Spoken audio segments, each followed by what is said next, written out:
You're listening to the Foreign and International Medical Graduate Show, a podcast to inspire physicians in the process of immigration to the United States and access to graduate medical education.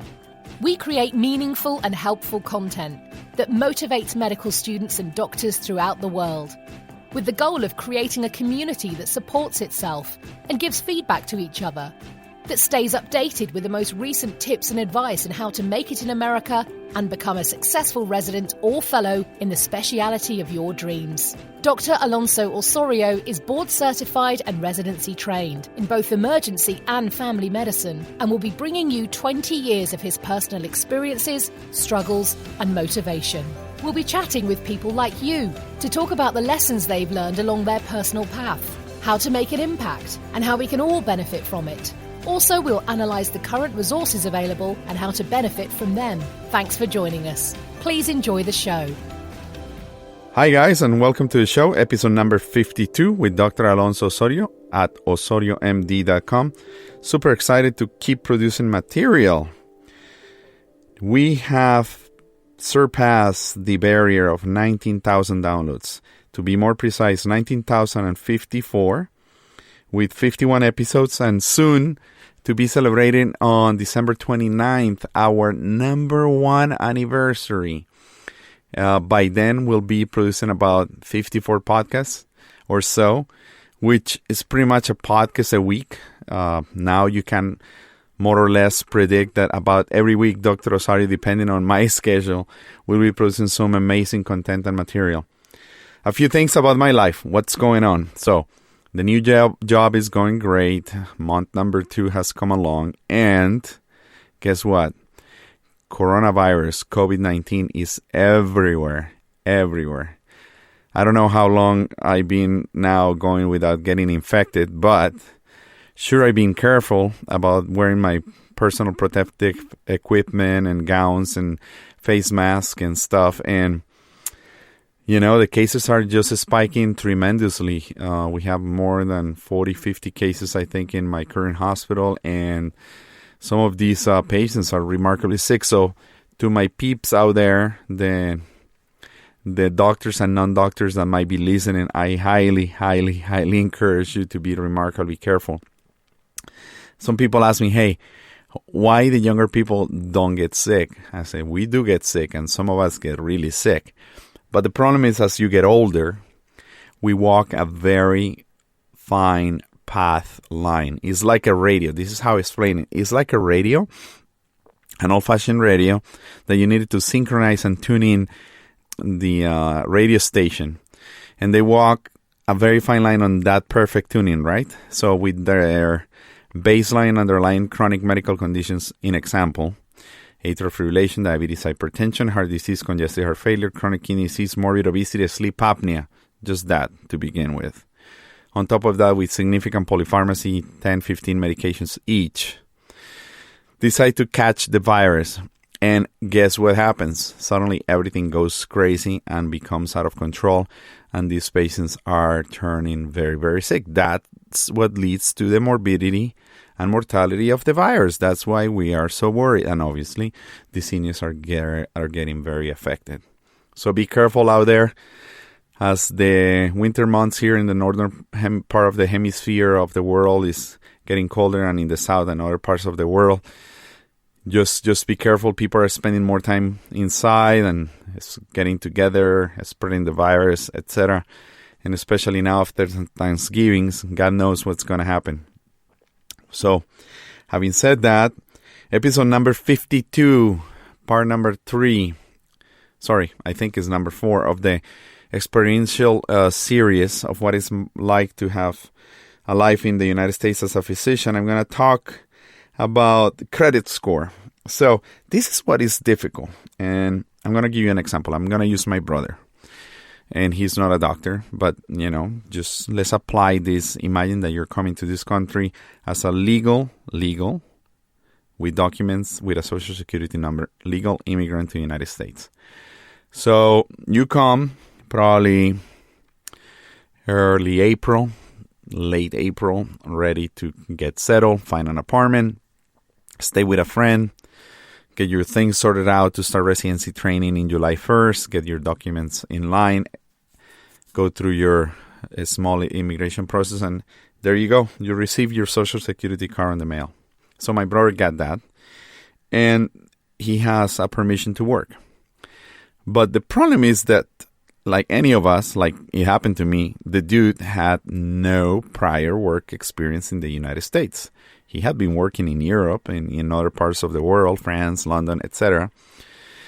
But when you come to America, you get to know that it's a society of that relies heavily on what we call the credit score. I mean, if you're extremely wealthy, why do you need credit? I mean, you're going to be paying cash. And I do know that many people don't like to carry on any credit. But let me tell you, in America, in one way or another, you must and you should build some sort of credit history. So my brother comes, immigrates, and let's say he wants to buy a car. And he goes to a dealership, not a fancy one. And they ask him for a credit score. They do a background check on the credit bureaus. And they download and run a credit based on his social. And guess what? He has no credit history. So they're going to tell him, I'm sorry, we're not going to borrow you money because we don't know how responsible you are at paying debt to the people that have borrowed you money, to your lenders.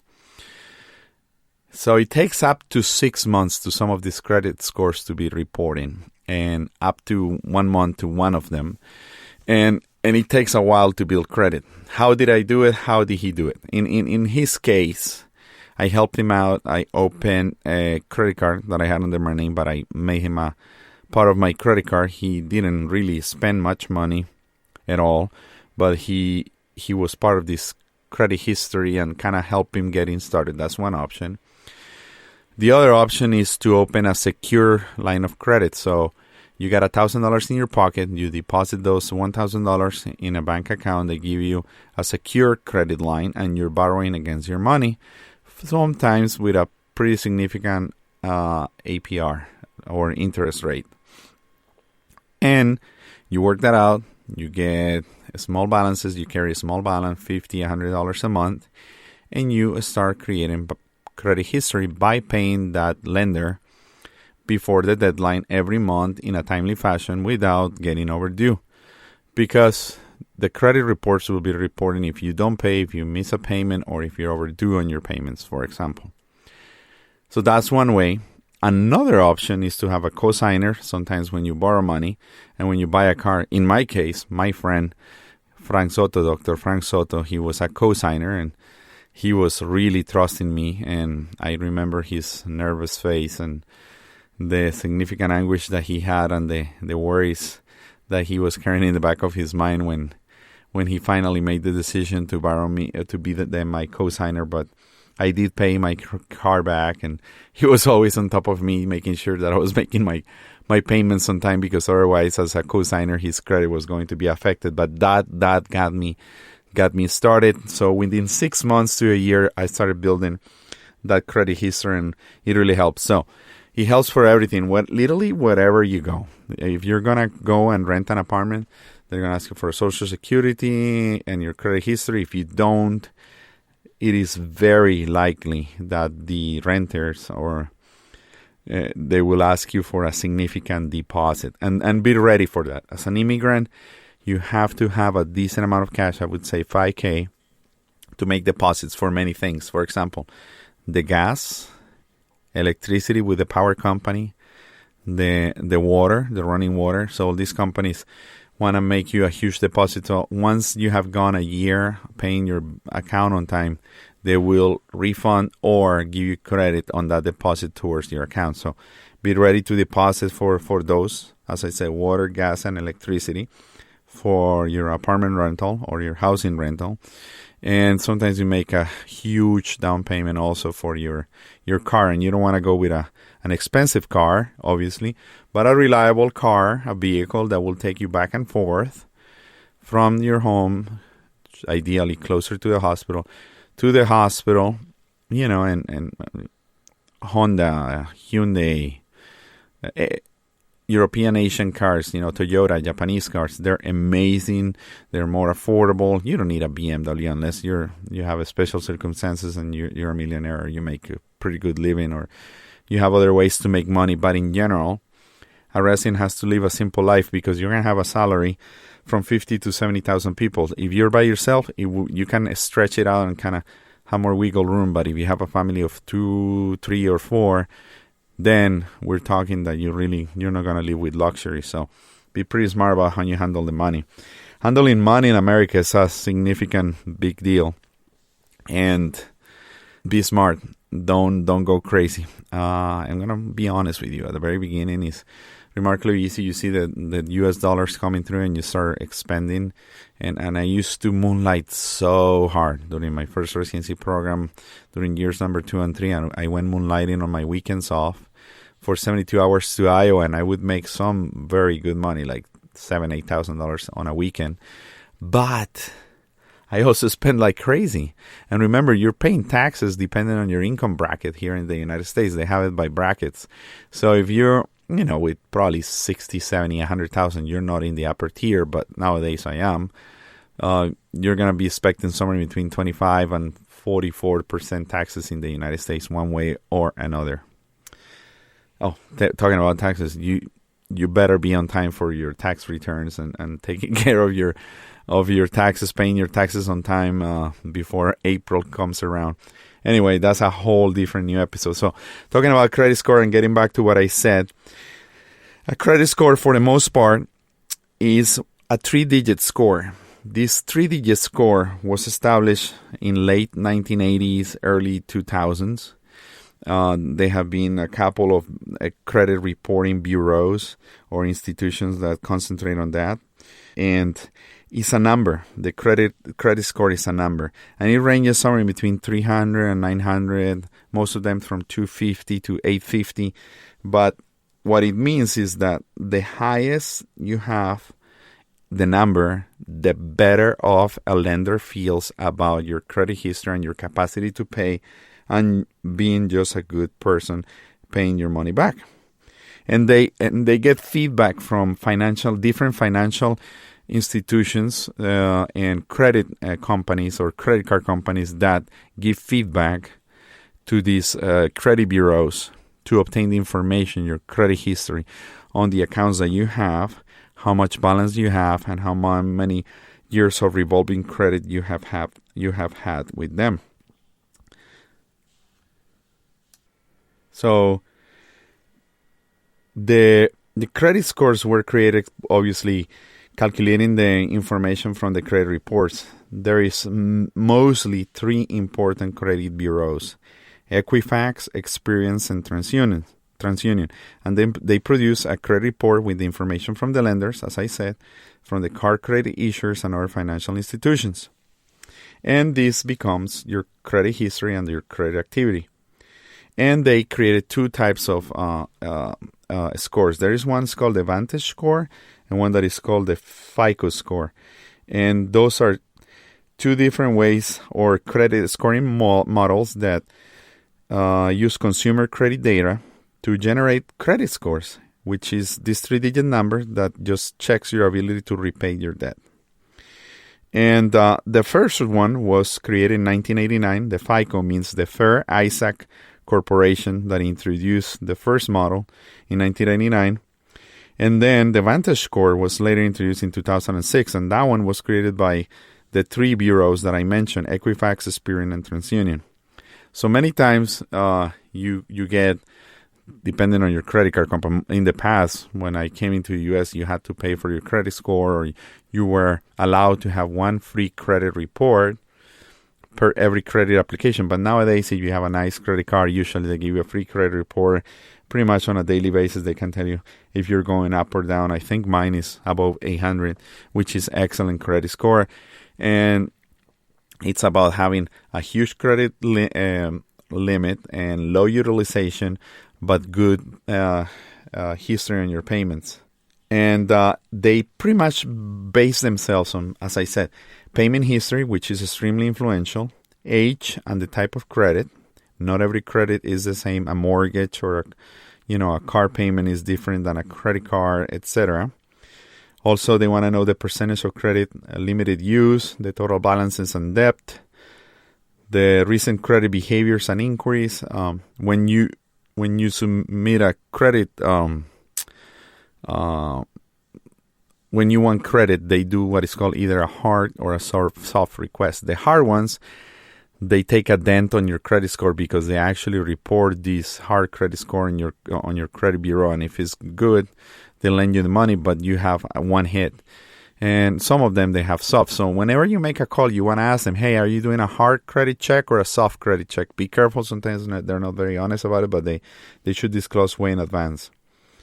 And they want to know the payment history, the amount owed, the length and the credit of the credit history. If you have new credit and what kind of credit mix you have. Old accounts, mature accounts, accounts that are right in the middle. And that all contributes to many things. So this credit score obviously is a trend. It's not based on one single report, but they keep a trend over several months. And they just, if you go to a bank and you say, I want to buy a house, they will, first thing they do, no matter who you are, even if you're putting 10, 20% down payment, 5% down payment, and you want a 30-year mortgage, they're going to check your credit score. If it's 780, 800, they're going to go with you. Obviously, another important thing to say is they have fantastic physician loans. And I have used those in the past, and the interest rate is much better because we doctors have a reputation and a fame that for the most part, we're great payers. We like to pay back. The type of character and personality and ethics that we carry is pretty high. And this credit institution really trusts us. So they give us plenty of money. And you have to be really careful because in America, you can get in serious debt and economical financial trouble by having a lot of credit card debt and things over your house. A fancy house, $1 million. A couple of nice houses, another $100,000+. And this and that and the other things. Sorry, things just blow out of proportion.